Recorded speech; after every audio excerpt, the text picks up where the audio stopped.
In this video, we are joined by our friend Matthew Muir. We're talking about the UK energy crisis, how it might affect Disney parks worldwide. We're going to talk about what Disney can do as a company, what they can do to kind of improve themselves, to be better for the consumer, and how that might kind of also tie into Universal and the expectations around Universal. We have a lot to talk about today. Special guest Matthew Muir up next.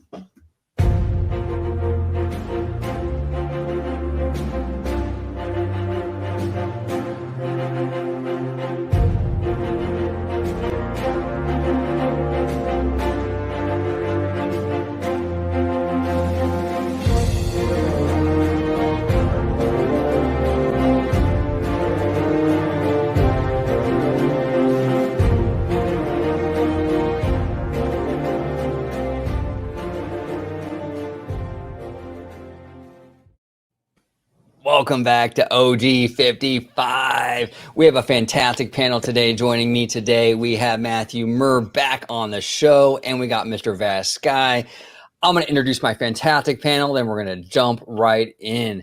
Matthew Muir, welcome back to the show, sir. Thank you. If you could, it's an honor to have you back on, sir. Matthew, if you can let everybody at home know where they can find you on social media, sir. You can find me on Twitter at Matthew85190042. Perfect. Well, thank you, Matthew. Fantastic. And anything else? That's the only social media you want to share? Yeah, that's the only one. Okay.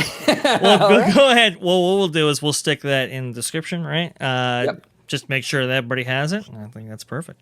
Yeah, absolutely. Matthew, again, it is an absolute pleasure and honor to have you back on the show. We love your insight. And actually, you know what? Let's give Vash a proper intro, shall we? Let's give Vash a proper intro.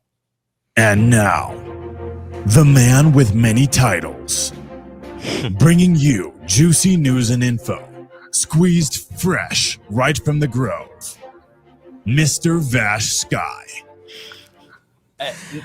Quite the build-up, sir. But no pressure. You know what? I'm not nervous at all. I'm not nervous at all. That's so crazy sounding. It's so insane. I never thought in a million years that I'd have an intro like that. But hey, I guess we're here. Thank you so much, OG. That was phenomenal. That is something. Well, as you heard, I guess I am the man of many titles. If you want to go ahead and follow me on Twitter, you can go ahead and do so right down there. Like we said, we're going to be doing something really special when I get over 1,000. And you guys have been pretty on the ball here. You know, I haven't looked. Let me go ahead and look right now. What are we at right now? What's the goal? 993. 7 more, guys. Like I said, it's going to be really, really special. Go ahead and do that. Very much appreciate that. And hey, if you want to go ahead and see me, well, it's going to be on the channel you're watching right now at Orange Grove 55 at Freshly Squeezed, your source for juicy news and info, squeezed fresh right from the Grove. Pay attention, it's Joe time. There you go. There we go. All right, let's talk some shop today. First item on the menu is the UK energy crisis. Okay, now this is very, very pertinent to Disney parks. Mm-hmm. We're sort of starting to see this impact, I think, even at our domestic parks, Disneyland, Walt Disney World in Florida. Matthew, I'm going to start with you. Your overall thoughts on the energy crisis and how it pertains to how it impacts the Disney parks worldwide. Where are you kind of at with this, Matthew? I think it will probably force visitors to reconsider their vacation plans, like maybe going for shorter periods or potentially just having to delay vacations entirely. Interesting. Yeah, well, we're kind of seeing a slowdown. Look, me and Dre have been talking about this on the show past few videos where we're starting to see a slowdown with the attendance. And it's been like one of those factors is definitely that UK energy crisis. So, Dre, anything to add to that in terms of like, you know? I think, yeah, well, I mean, just to give our readers some perspective or some, our viewers, I should say, or some perspective on what's been going on here. The UK energy crisis, or I should say really the European energy crisis, has been very, very profound. Even, you know, I mean, Germany hit most especially, I would say, with like I said, the kind of, the restrictions on Nord Stream 2 and so forth. I mean, they've really have left Europe in a bind here.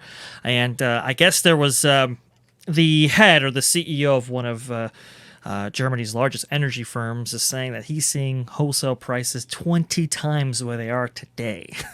Which, if you know anything going on in Germany, I mean, that's an unbelievable number. I mean, imagine if your energy bill went from $200 to $4,000 overnight. I mean, that's kind of what we're talking about here. I mean, it's profound, and as Matthew pointed out astutely, it's not limited to just Germany. I mean, this is going on in France and the UK especially, which is one of, let's be honest, it's one of Disney's biggest markets internationally, especially when it comes to profitability. The UK clientele tends to spend maybe a little bit more than just about everybody else who visits.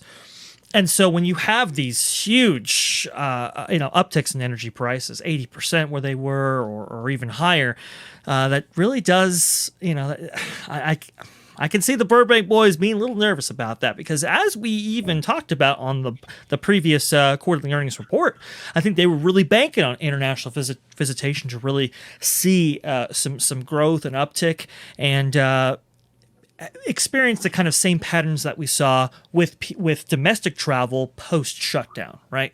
Where people were kind of locked in their homes, they were kind of limited in where they could go, what they could do, and so everybody went to Disney at once. I think they were expecting that kind of same visitation pattern following the kind of reopening of these countries and allowing for more cross traffic to actually occur. Well, now that might see a serious hindrance because people just might not be able to afford to go, or at least afford to go in the ways that they were before. So I do think Matthew, I think he's accurate here in saying that that we should expect a slowdown, whether it be from people canceling trips entirely, or foregoing them, or restricting those holidays to maybe not weeks, but maybe days. And that will have a profound impact, I think, in what Disney's output is in terms of revenue growth and opportunity. Like you said, OG, we're already seeing slowdown in domestic travel. I think that's absolutely happening right now. And I think, to make up for that, I think the company was like, no worries. International visitors are coming. They spend more money anyway, whatever. But now we might see the loss of both. And to me, that signals maybe the sales of APs and Magic Keys going online might be sooner than later. An interesting thing about even like the Magic Keys, like I'm a local, right? And even as a local, this stuff impacts you in a big way. Like, for example, gas prices.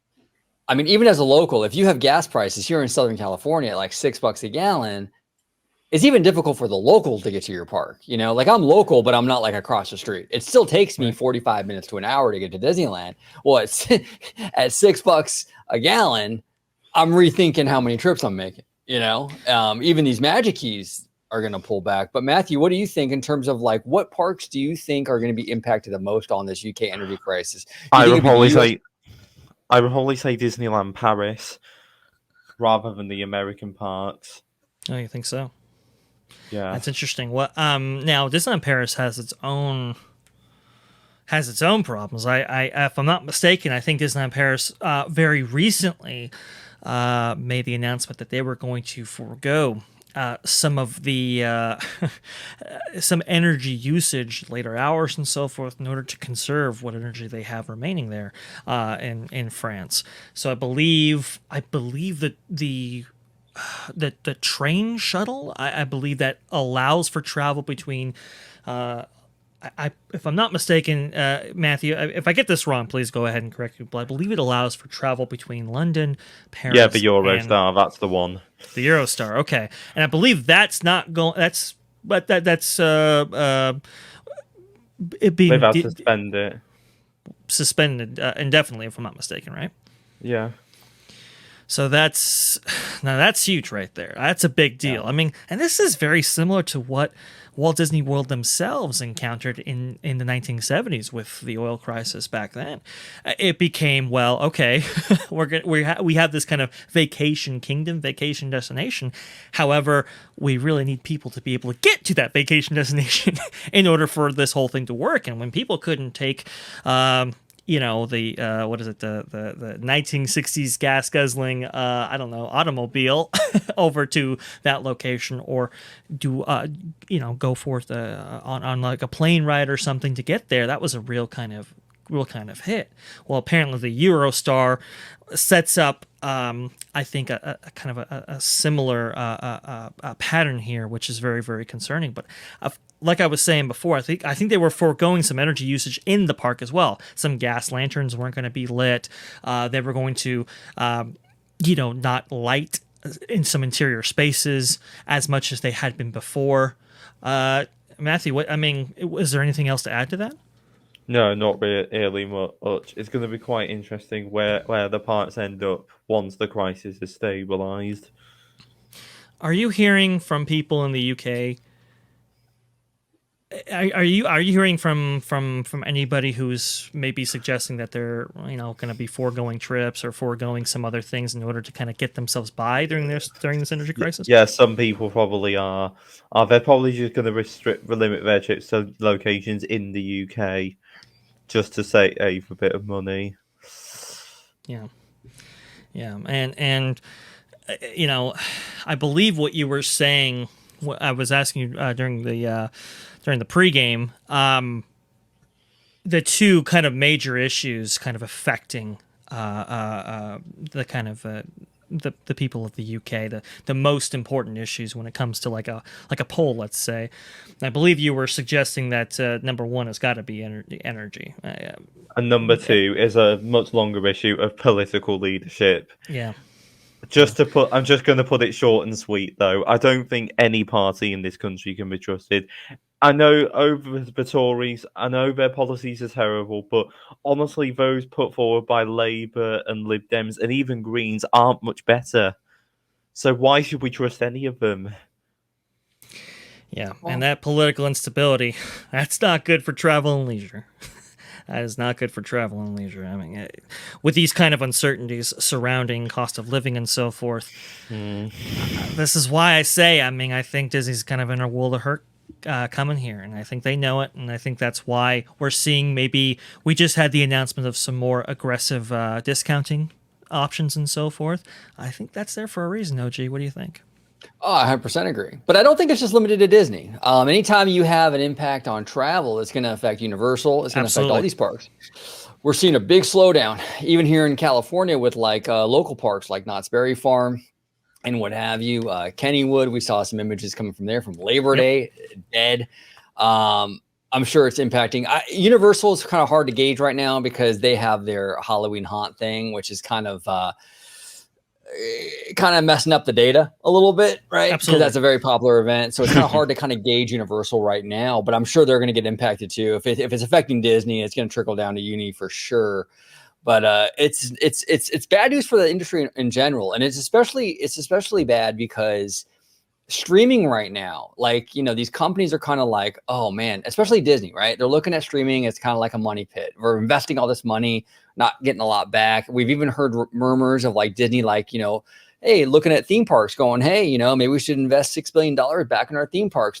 That's the money maker. Well, now even the theme parks aren't necessarily the money maker. So does Disney necessarily kind of lean in on theme parks? I mean, if the theme parks aren't performing, then it's not good news. It is not good news all around. And hopefully everything kind of shakes itself out and things kind of improve quickly. But I'm nervous. I really am. I want $6 billion invested into the parks. I want to see the people mover and all this crazy stuff happen at Disneyland Resort and all that. But if they're just not making the money, Disney's going to pull back. Possible. Right? Well, yeah, that's true. True. But I hope they stay the course. Look, this happened, by the way, back in 2007, 2008, right? When, if you remember, DCA's reimagining, let's say, from 1.0 to 2.0 was taking place. It was starting in 2007. And then 2008 hits. And it's like, people aren't necessarily spending the kind of money that they are on leisure travel and so forth, right? Because of the recession. Exactly, right? So, and that affected the world as well. Now, but and Bob Iger, was asked about this, and he was like, "Hey, look, listen, should we pull back on this?" And he's like, "No, we should stay the course and kind of get ourselves through this any way we can, while still investing in this park, because economic conditions will be much different when we actually complete this project in 2012 versus 2008." And he was exactly correct. And economists all over the globe will certainly kind of all agree on the kind of themed entertainment industry being far more insulated from these problems than others, and that it's a safe investment even in dark economic times, because economic times will improve. Especially with how long Disney takes to build a project nowadays. I mean, by the time it's open, it's like a whole new world, let's say, right? In the case of Cosmic Rewind and other things. Okay. So with that being said, I think it's still a safe bet. I think it's still something that they should they should necessarily invest in. As far as the amount of investment, obviously that might change. I mean, and that is probably the smart move. Pull back at least a little bit, but hey, listen, you have the CEO of Comcast saying, "Hey, the one thing we regret during the shutdowns is not continuing pouring in money in Epic Universe." And he's saying that for a reason, and I do think that's true. And by 2025, I think we're looking at an entirely different equation worldwide. But Matthew, would you agree that if there is serious investment that in these kind of domestic or kind of worldwide parks, that tourism, even from sectors like Europe and so forth, will improve as a result? Yeah, it probably will. Yeah. I hope so. I hope so. Yeah. I mean, that's the hope. I hope it does. I hope it's a real short little blip on the radar, and we get in and out of it real quick, and things are back, as Christine Waistlines McCarthy would say, to a very robust situation. Robust situation. Yeah. I hope so. I think we should also too mention, you mentioned Kennywood, you mentioned some other things that were going on right now. Yeah. I mean, look, Six Flags, they just recently came back, 20% declined attendance. Now look, Salim is definitely he's definitely a character, right? And I think there are some other reasons why maybe people are pulling back on Six Flags especially, but yeah, no, I mean, we're seeing, recently, I believe on Labor Day. Yes, I believe on Labor Day. Might have been the weekend, but Labor Day weekend, right? We saw light attendance at all kinds of domestic parks. I mean, what is it? Knott's Berry Farm, right? Knott's Berry Farm Ghost Rider, which is the #1 attraction for that park, and because it has such horrible, capacity, we're talking like 450 people an hour. It always has a line. It's at the front of the park. It's one of those kind of mainstay attractions that you see when you're pulling up. Everybody wants to go to it. And yet there was maybe 100 people in line, 20-minute wait. I mean, that's nuts. That's crazy. Labor Day weekend, it's unheard of. Disney themselves, this is the start of Halloween time. We should see all kinds of people coming in there. And yet we just haven't seen it. I mean, I'm talking with George every single day while he's actually there right now at the Disneyland Resort, because he's there for the next 10 days. And I'm saying, hey, what are the crowds like? What are the crowds like? And he's just saying, they're light. They're light. Yeah. What is going on, however, and what he's noticed, interestingly enough, OG, after 6, crowds get up a little bit, and that tells me, people are coming off work, they're visiting the parks, and they're leaving. So, who's there? Unfavorables. The unfavorables, right? And I think people that go for 3 hours spend $25 and leave. Exactly. So it doesn't do them any good anyway. But it's something. It's better than nothing, and it's been a whole lot of nothing, apparently. I think Christine Waistlines McCarthy, she's going to have to work those levers there. She's going to have to work those levers. She's going to have to get people in, at least a little bit. I'm not saying, you don't fill it with no spenders, but you got to fill it with some spenders, and I think that's where they're at. Yeah, it's fascinating. Now, I want to pivot to the next topic, which is... And Matthew, you to your credit, this is your topic idea, and I think it's a fantastic one, and it's a constructive one. And too many times in the fan community, we hear complaining, we hear bitching and moaning about everything Disney's doing wrong, right? And Which is people fine. saying that the Walt Disney Company has died. I know. All the rhetoric and the complaining, but no one ever really offers solutions, right? It's Sure. always complain, but no one actually says, here, this is what they should do. And Matthew, your topic, and it's a great one, is what should Disney do to do better? What can they do to be a better company, to be more customer focused? I'm going to start with you. This is your topic, Matthew. So I'm going to go ahead and start with you. What are some of your ideas or your approach that Disney can implement right now to be a better company, more customer focused? I honestly think what needs to happen, and this is not just a Disney thing, this is just an industry-wide thing. They need to try and entice customers who might not be as rich to come more. Firstly, they need to try and give Imagineering more leverage, like it had for most of the Eisner era before Bob Iger came in, and also I think it needs to make more of an effort to get out of politics, and not only get out of politics, but also make its storytelling more or daring and less pandering to children. If I am to give just a small example of this, I've seen a clip from the recent Pinocchio movie, and on Pleasure Island, they've changed the drink from actual beer to root beer, whereas in the original movie it was actual alcohol. And there is this stupid question going around and saying, can kids really take this? Can adults really take a kids movie if it's this soppy?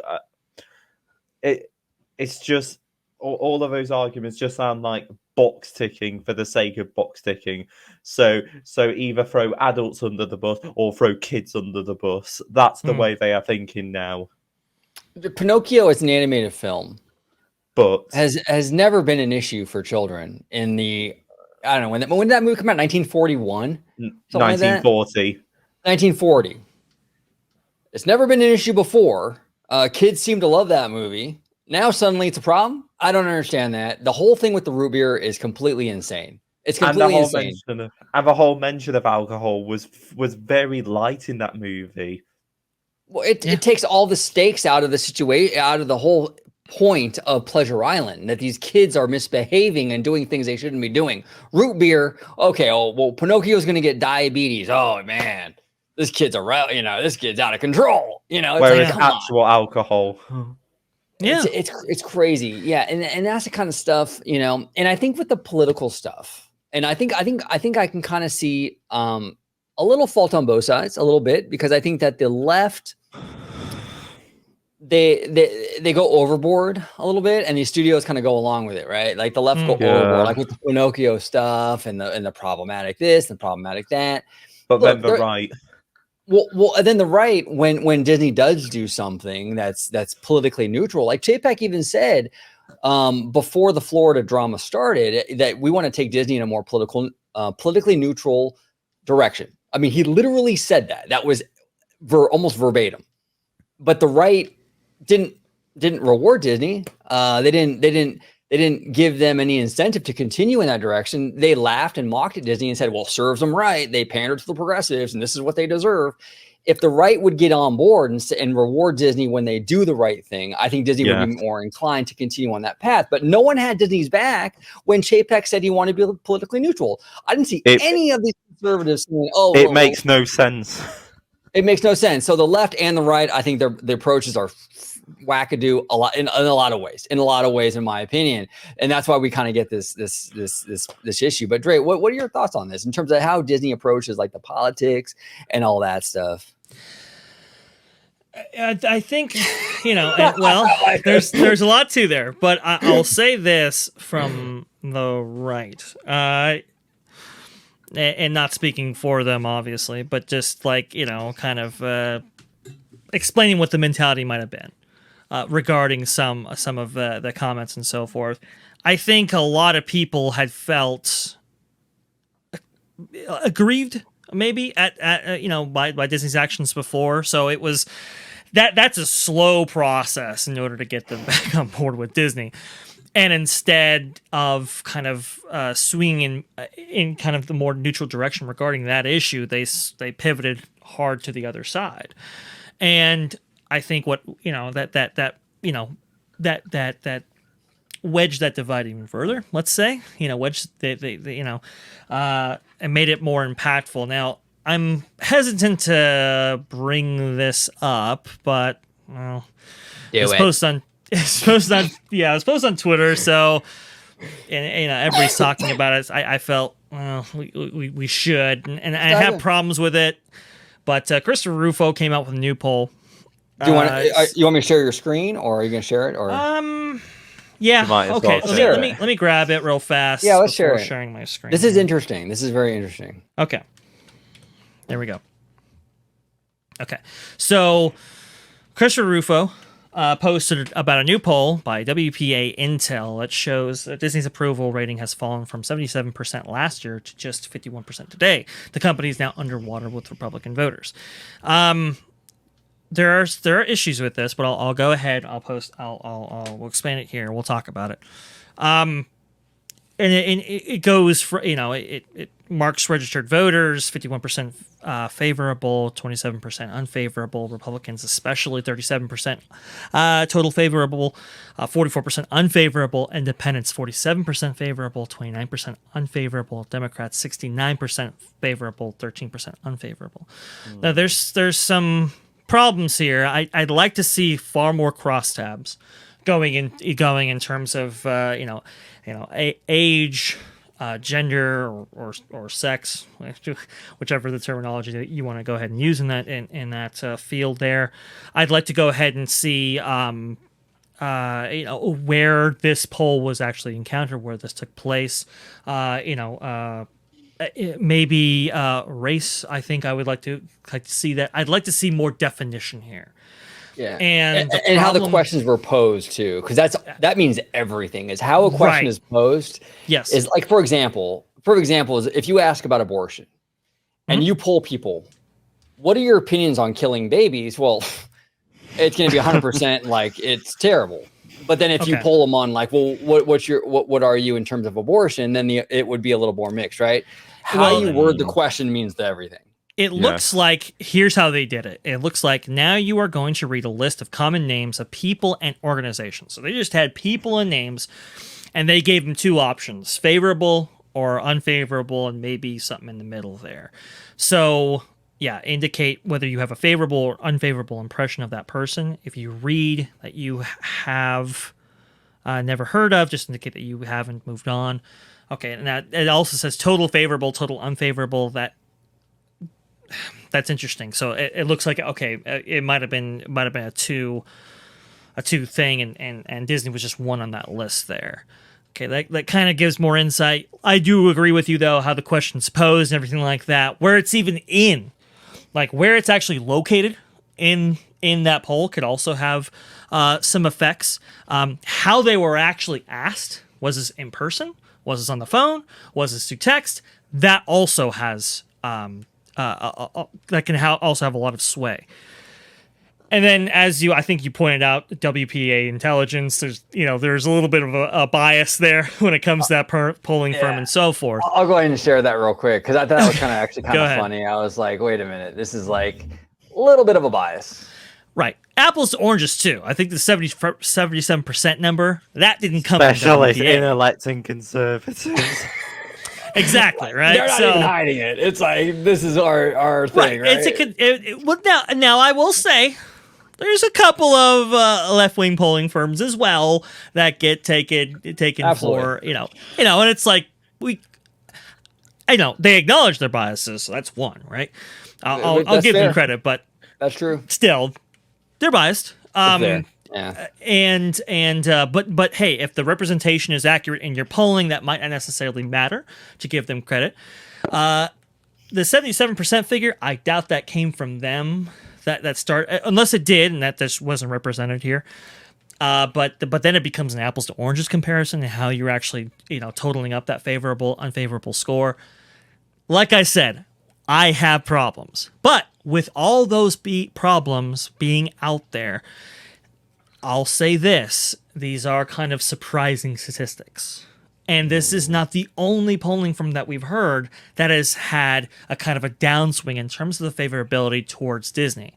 And I think you bring up a good point, OG, in that favorability isn't everything. Yeah. However, favorability regarding a kind of family-oriented company and a company that parents have to trust.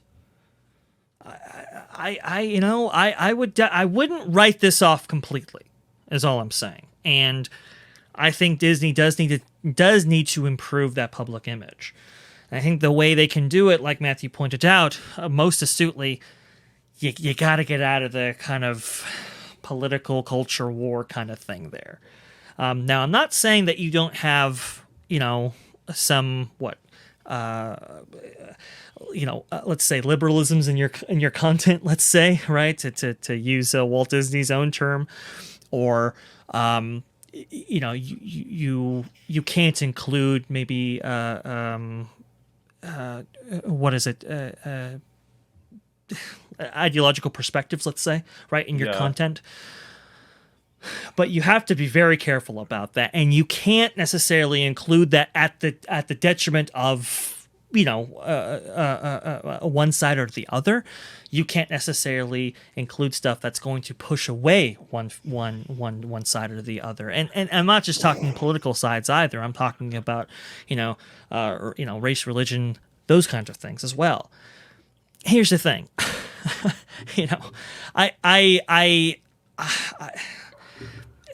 I mean, even some of the language associated with some of these recent outings, right? Like the Andor thing, this is a thing about Trump and all this kind of stuff. It's like, why are you doing this? Why even bring that up? It's just so stupid. Like, it's stupid. It's stupid. This is dumb. You're trying to create 4-quadrant stuff. You're trying to get the largest audience possible. And look, as you astutely pointed out last time, OG, a lot of people voted for that guy. Right. It's like, and if you outright resent them, even in the creation of your own content, you're not only doing your work a disservice, but you're also doing the company a disservice, right? This is wrong. And I'm not saying, look, I don't need films of a right-wing persuasion. I don't need necessarily films of a left-wing persuasion. That's not what I'm advocating for. I'm advocating for films that will be inclusive of everybody. Now, yes, indeed. Or the widest gamut possible for a family company to do more accurately, right? Yeah, that's the best way to.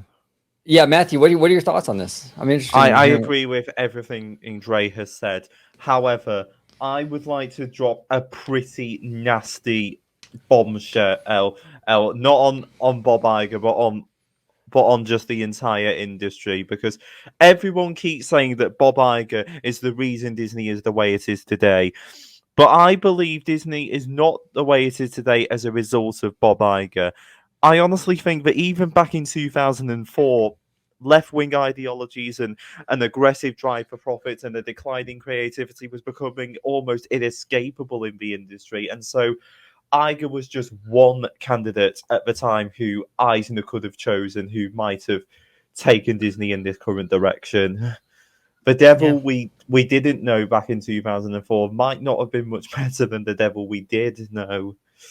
Right. No, you're right. You're right. And the question too, and this is I don't know the answer to this, but I don't think anyone does, to be fair. Yeah, but here's the thing too. We see these polls, right? Mm-hmm. And certain groups, maybe conservatives or this group or that group, they're unhappy with Disney. Okay. But being unhappy doesn't necessarily even equate to not buying the product. We just saw Florida House Representative Randy Fine getting on the Disney cruise. Now, Randy Fine was very publicly against woke Disney, and here he is spending thousands of dollars to take a Disney cruise. So even in this poll, you have a majority of conservatives, which, to be fair, it actually was a little closer than I expected. The hypocrisy is honestly quite astonishing. Well, it is, yeah. But I mean, even in that poll with 37 to 44, I would think it would be even more unfavorable in the Republican than we're showing. That's actually a little closer than I would have expected, to be honest. But even amongst that 44, how many Randy Fines are in there still buying Disney cruises? Quite a few, probably. You know what I'm saying? And that's the thing. And that's actually the most important data is, Well, okay, you can go and you can rail against Disney all day long. If you're still buying the $1,000 cruise, well, doesn't Oh matter. no, and They will honestly, quite happily take your angry dollars. There you go, they'll take your Matthew. angry dollars, Matthew. It's perfect assessment right there, and that's why I'm not necessarily concerned about that, because it's like, okay, well, there you go. But what I am concerned about is an overall brand withdrawal. Whereas, okay, they're going on Randy Finey's going on the cruise, right? But is his family necessarily getting Disney Plus? Is his family necessarily engaging in other forms connected to Disney? I mean, in the cruise line space, there's only so many cruise lines in which to choose from, and Disney, I would say put out, or I should say, puts out one of the most critically acclaimed of them all. But that doesn't necessarily mean that you have to engage in any one of Disney's branded industries that they're in, right? When it comes to your purchasing decisions down the line. And so that's why I'm like a little bit concerned of just an overall brand withdrawal, not going to Disney films, not engaging in other Disney products and so forth, right?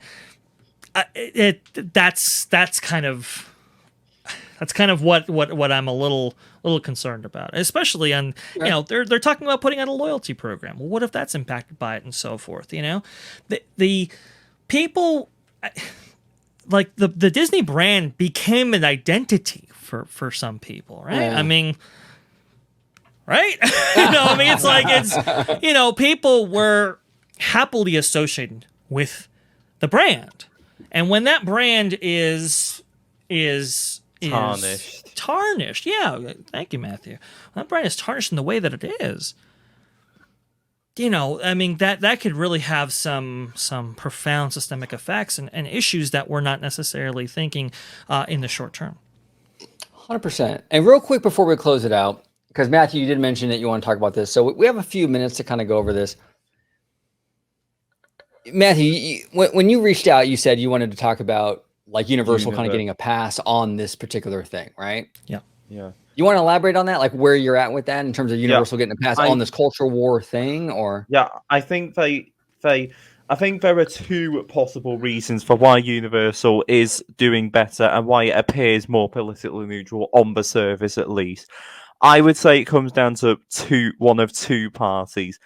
First of all, it might come down to the CEO, Brian Roberts of Comcast. He might have been aware, even back in 2004, of how pervasive liberalism was becoming to the industry, and so he might have foreseen that Disney would elect someone like Bob Iger and start putting politics into everything and start monetizing everything. Alternatively, though, it might have even been the shareholders who knew they didn't fit in with this growing culture of greed and left-wing ideology and making aggressive profits at expense of customer satisfaction, and thought, for the parts at least, we've got to challenge that culture. That might have been their mindset, and the mindset they probably stuck with now for almost 20 years, because they could see what might happen to Disney.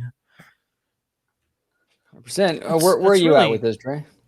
Well, I think it's profound. It's not something I've previously considered, but I mean, it's funny because on the one hand you have Comcast, who, I don't know if you've ever gotten internet services from them, not necessarily highly rated in terms of that.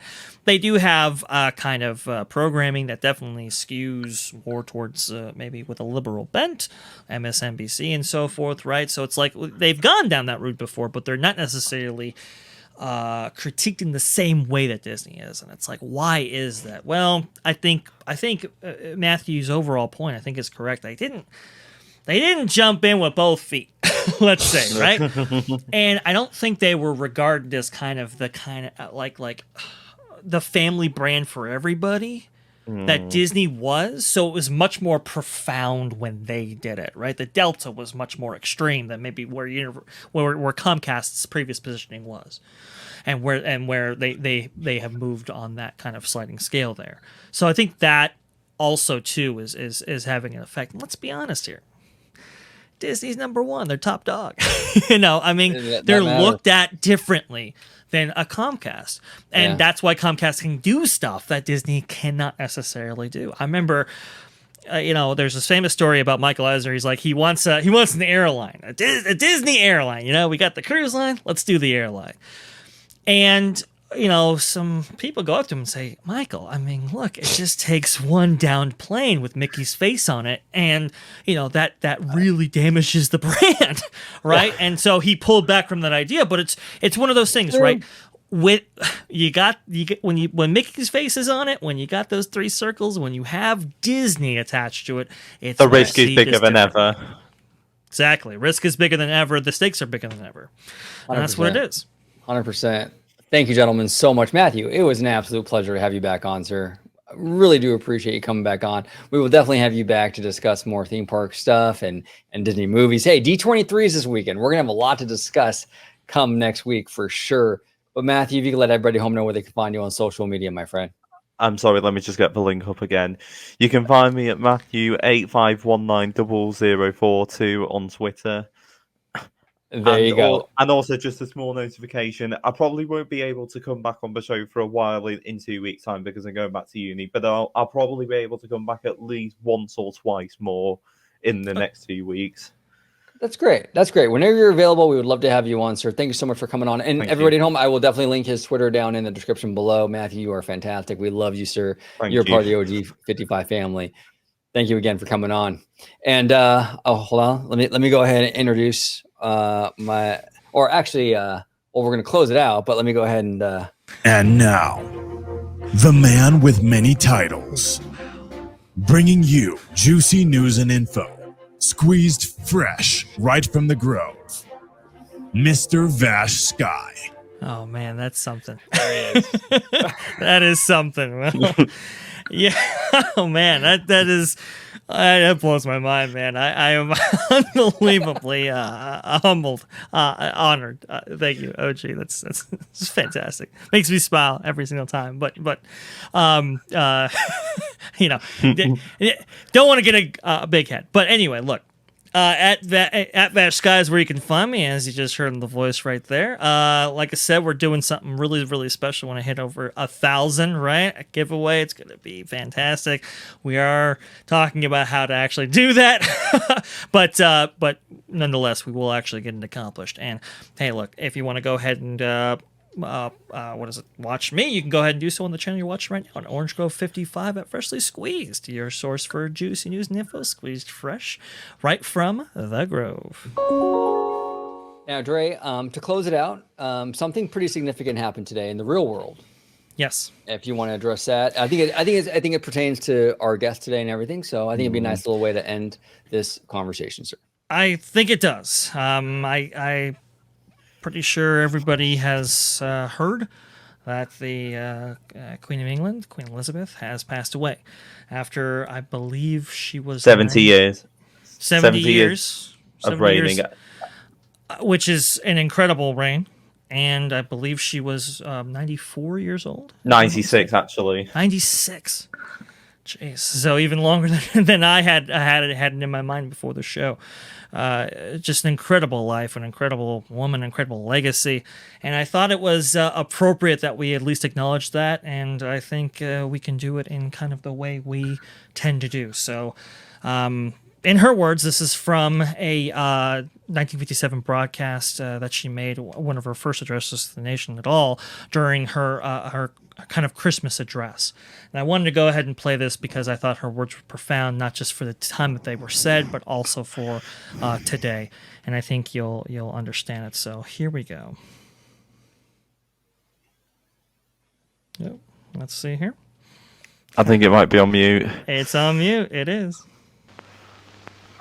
I very much hope that this new medium will make my Christmas message more personal and direct. It's inevitable that I should seem a rather remote figure to many of you, a successor to the kings and queens of history, someone whose face may be familiar in newspapers and films, but who never really touches your personal lives. But now, at least for a few minutes, I welcome you to the peace of my own home. That it's possible for some of you to see me today is just another example of the speed at which things are changing all around us. Because of these changes, I'm not surprised that many people feel lost and unable to decide what to hold on to and what to discard, how to take advantage of the new life without losing the best of the old. But it's not the new inventions which are the difficulty. The trouble is caused by unthinking people who carelessly throw away ageless ideals as if they were old and outworn machinery. They would have religion thrown aside, morality in personal and public life made meaningless, honesty counted as foolishness, and self-interest set up in place of self-restraint. At this critical moment in our history, we will certainly lose the trust and respect of the world if we just abandon those fundamental principles which guided the men and women who built the greatness of this country and Commonwealth. Today, we need a special kind of courage. Not the kind needed in battle, but a kind which makes us stand up for everything that we know is right, everything that is true and honest. We need the kind of courage that can withstand the subtle corruption of the cynics. Oh, you're on mute. Sorry about that. Sir. That was that. I thought that was. I ran across that, and I thought that was, it. Like I said, it's. Many people can take what they want to as far as the interpretation of that goes, but I think there were some profound words in there that, like I said, are as poignant today as they were when they were originally uttered. So I just wanted to go ahead and include that, and along with the Queen. Absolutely, 100%. Matthew, you're from the UK. Any words on the Queen and her passing? I am truly devastated. I think she was one of the last people who I think could have spoken truth to our current Tory government. Yeah. And make no mistake, they are terrible. Although, having said that, with this current situation, I don't think any party can be trusted. All we can do as human beings is just carry on with our own lives in the face of adversity. Beautifully said, Matthew. And what you just said about trusting politicians definitely applies here. Regardless of their ideology. Yeah. Right. Regardless of country, even. I mean, as an American, I can definitely relate to that. I think there's a lot of that going on here as well. So you're right. All we can do is just kind of be the best people, best human beings we can be, right? Live our lives and just be. Yeah. But long live the Queen. And I want to thank you all for joining us today. Thank you, OG. Thank you, Matthew. And thank you, Vash. Have a wonderful day. Thank you all for watching. Bye-bye now.